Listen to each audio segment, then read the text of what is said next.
Hello guys, അപ്പോൾ 2 വർഷത്തെ നീണ്ട കാത്തിരിപ്പിന് ശേഷം ഞാൻ വീണ്ടും കോയമ്പത്തൂർക്ക് പോവുകയാണ്. എന്തിനാണെന്നല്ലേ പറയാം. അത് വേറെ ഒന്നിനുമല്ല, എൻ്റെ 2ാമത്തെ ഡിഗ്രി ചെയ്യാൻ തന്നെയാണ്. ആദ്യത്തെ ഡിഗ്രി ചെയ്ത സെയിം സ്ഥലത്ത് തന്നെയാണ് ഇപ്പം 2ാമത്തെ ഡിഗ്രി ചെയ്യാൻ വന്നേക്കുന്നത്. അപ്പോൾ അതിന് മുന്നോടിയായിട്ട് നമ്മൾ ചെയ്യേണ്ട കുറച്ച് കാര്യങ്ങളുണ്ട്. അതിൽ ഫസ്റ്റ് കാര്യം എന്താണെന്ന് വെച്ചിട്ടുണ്ടെങ്കിൽ നമ്മൾ കോളേജിൽ അഡ്മിഷൻ എടുക്കണം. അത് ഞാൻ 2 മാസം മുന്നേ എടുത്തു, 1 മാസം മുന്നേ എടുത്തു. അപ്പം വേറെ ഒരു കാര്യം എന്താണെന്ന് വെച്ചിട്ടുണ്ടെങ്കിൽ അഡ്മിഷൻ എടുത്തതുകൊണ്ട് മാത്രമേ ഉള്ളൂ, അവിടെ താമസിക്കണ്ടേ, അതിന് നമ്മൾ സ്ഥലം കണ്ടുപിടിക്കണം. അപ്പോൾ അതിനായിട്ടുള്ള ഒരു സ്റ്റേ ഹണ്ടിങ്ങിന് വേണ്ടിയിട്ടാണ് ഇന്ന് ഞാനിവിടെ വന്നിട്ടുള്ളത്. കൂടെ മേൽനോട്ടത്തിനായിട്ട് അങ്ങോട്ടും ഇങ്ങോട്ടും പോയപ്പോൾ എനിക്ക് വിൻഡോ സീറ്റ് തരാതിരുന്ന എൻ്റെ പ്രിയ സഹോദരി കൂടെയുണ്ട്. ഇതിൽ കാണുന്ന ഓരോ സ്ട്രീറ്റ്സും ഓരോ പ്ലേസസും എനിക്ക് അത്യാവശ്യം മെമ്മറീസ് ഉള്ള സ്ഥലങ്ങളാണ്.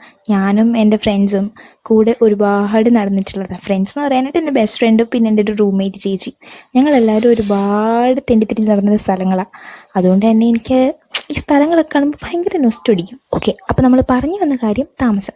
ഈ താമസ സ്ഥലം കണ്ടുപിടിക്കാനായിട്ട് കാലത്ത് ഞങ്ങൾ വന്നിറങ്ങി. സെൽഫ് ലവിൻ്റെ പേരിൽ എൻ്റെ ചേച്ചി കുറച്ച് പൂവൊക്കെ മേടിച്ച് ഫുഡൊക്കെ കഴിച്ച് അവിടെ നിന്ന് ഞങ്ങൾ നേരെ കോളേജിൻ്റെ സൈഡിലുള്ള സ്ഥലങ്ങളിൽ വന്നു.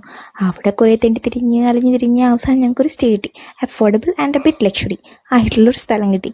അങ്ങനെ ഞങ്ങളത് ഉറപ്പിച്ച് അഡ്വാൻസും ചെയ്ത് ഉച്ചയ്ക്ക് ഫുഡും കഴിച്ച് അവിടെ നിന്ന് ഇറങ്ങി നേരെ ചേച്ചിയുടെ ഒരു ഫ്രണ്ടിനെ കാണാൻ പോയി. ആ ക്ലിപ്പ് ഞാൻ ഇവിടെ ആഡ് ചെയ്തിട്ടില്ല, അത് എനിവേസ്.